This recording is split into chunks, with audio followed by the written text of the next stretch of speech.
Shalom is real.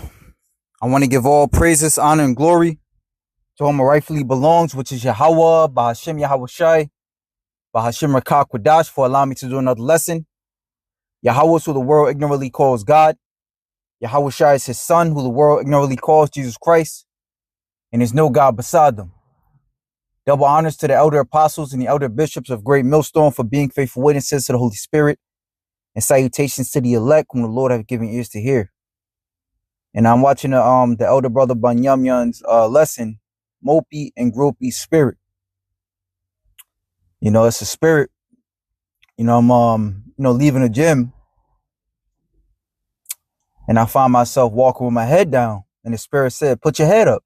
You know, like walk with some confidence.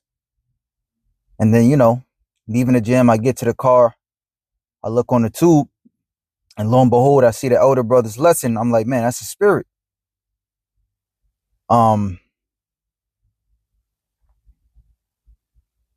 Whereas I myself, had that woe is me spirit, sort of, kinda, but again, the spirit made intercession. Now this is Proverbs 16 and 3. It says, entrust your work to Yahweh. Let's start at the top. Wisdom's blessings. People do the planning, but the end result is from Yahweh. That's why, as it is written, before we do anything, we ought to say Lord's will.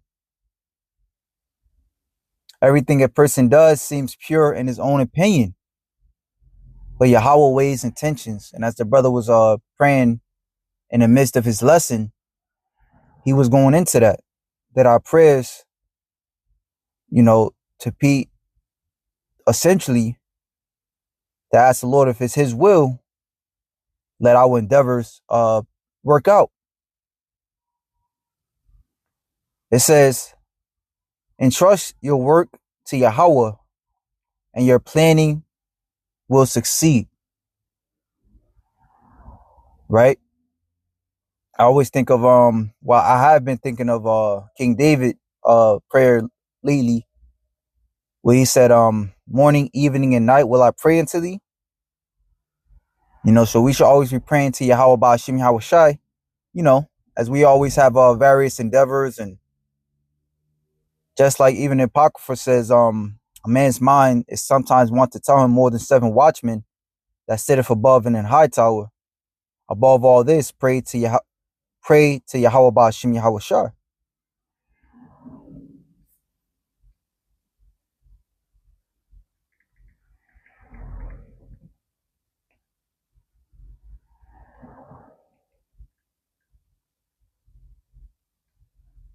And Salakia, I'm waiting for someone, so that's why I keep looking through my rear view.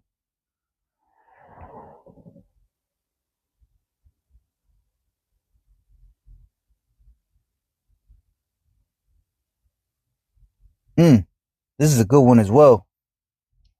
So the precept I quoted before was Sirach 37 and 14, but I also want to add Sirach 6 and 37. So Sirach 37 and 14 says, for a man's mind is sometimes want to tell him more than 7 watchmen that sit above and in high tower. Right? We know various thoughts, various ideas, various plans, go in and out of our minds day in and day out. That's why we find ourselves sighing. In addition to the wickedness we see, we have to deal with our own inward man. Various lusts, It says, and above all this, pray to the Most High that he will direct thy way in truth.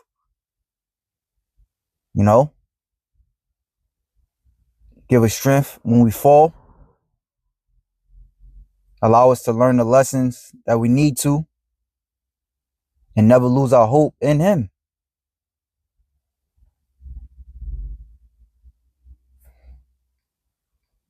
Sirach 6 and 30, was that 6 and 37 I was? Right. It says, let thy mind be upon the ordinances of the Lord and meditate continually in his commandments.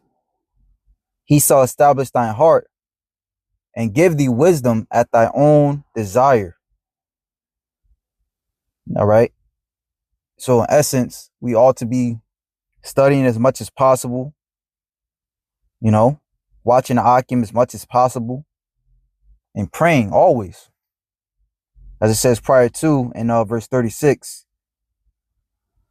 Verse 35, be willing to hear every godly discourse, and let not the parables of understanding escape thee, because, as I said, through the Spirit, it's always to where, a brother's going through what you're going through and has done a lesson on it, whereas that lesson is at the right time. And if thou seest a man of understanding, get thee betimes unto him, and let thy foot wear the steps of his door. Let thy mind be upon the ordinances of the Lord, and meditate continually in his commandments. He shall establish thine heart and give thee wisdom at thy own desire. So look at that, man. And my last precept I want to end it off is with this Sirach 2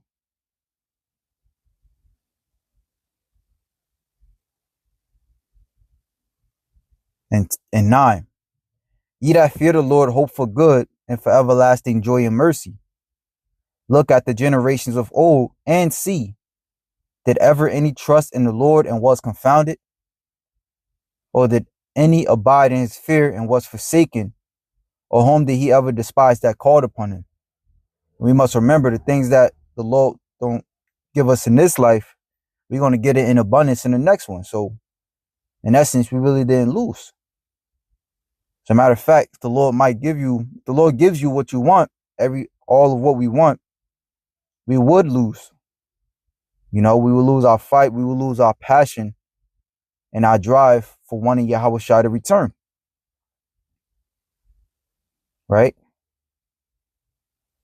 Remember, the blessing of Yahushua's return is to wipe the tears away from our eyes. But if we are satisfied in everything, what tears will we have? Right? This life is about glorifying Yahushua. It says, for the Lord is full of compassion and mercy, long-suffering and very pitiful, and forgiveth sins and saveth in time of affliction. So there's times where we go off our own, lesser self, in which case, we feel bad and we have that woe is me spirit. But the Lord is merciful. Woe be to fearful hearts and faint hands, and a sinner that goeth two ways. Right? That's why we have to, as it says in the beginning of this chapter, set thy heart aright. Right? We have to pray with faith. Like it says in James, don't think that you're going to receive anything if it's not with faith. Know that the Lord is merciful. Okay? And that he forgives. Just know that. That's why it says in verse 11, and forgiveth sins and saveth in time of affliction. Woe unto him that is faint-hearted, for he believeth not, therefore shall he not be defended. It says, woe unto you that have lost patience, and what will you do when the Lord shall visit you? All right, and that's a hell of a question, because as we all know, you'll go ahead and follow your own heart,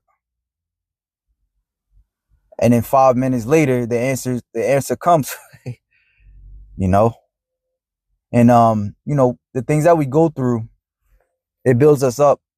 It builds callous, to get over the greatest hump that we will ever face, which is that mark of the beast, where you cannot buy or sell, where your flesh wants to do what it has to survive, but the spirit has to overtake it.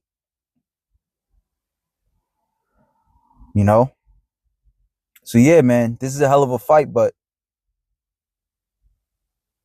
understanding prophecy, we know why we're doing this. And as the brother said, ultimately, this is not our rest, right? So we're not going to have everything we want. But again, our life is to glorify Yahweh while Yahweh Shai, right? So we have to embrace it as well.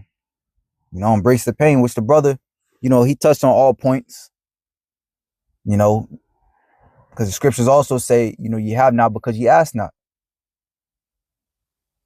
All right. That's in James as well. You have not because you ask not. And then it says you have not because you ask amiss. Right. So ask, believing, but then also with the understanding that, all things from the Lord does all things to the good of those who love him. That's in Romans, no, it's Romans 8. Is it 8 and 18?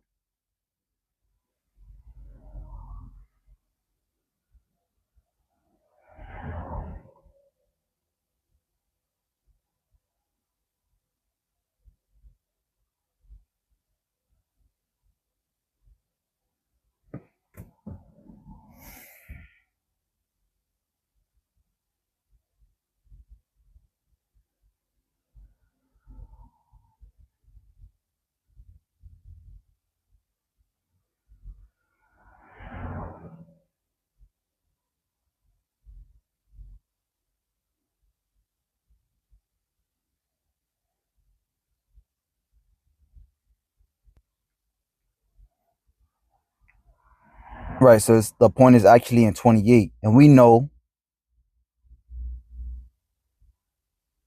let's start at 27, 26.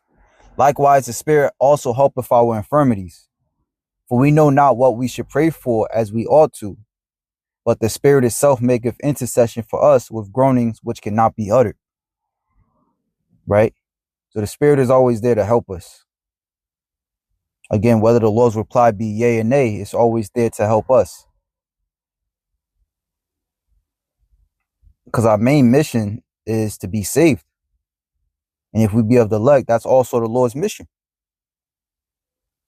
And it says, and he that searcheth the hearts knoweth what is in the mind of the Spirit, because he maketh intercession for the saints according to the will of God. You see, according to the will of God, not your own.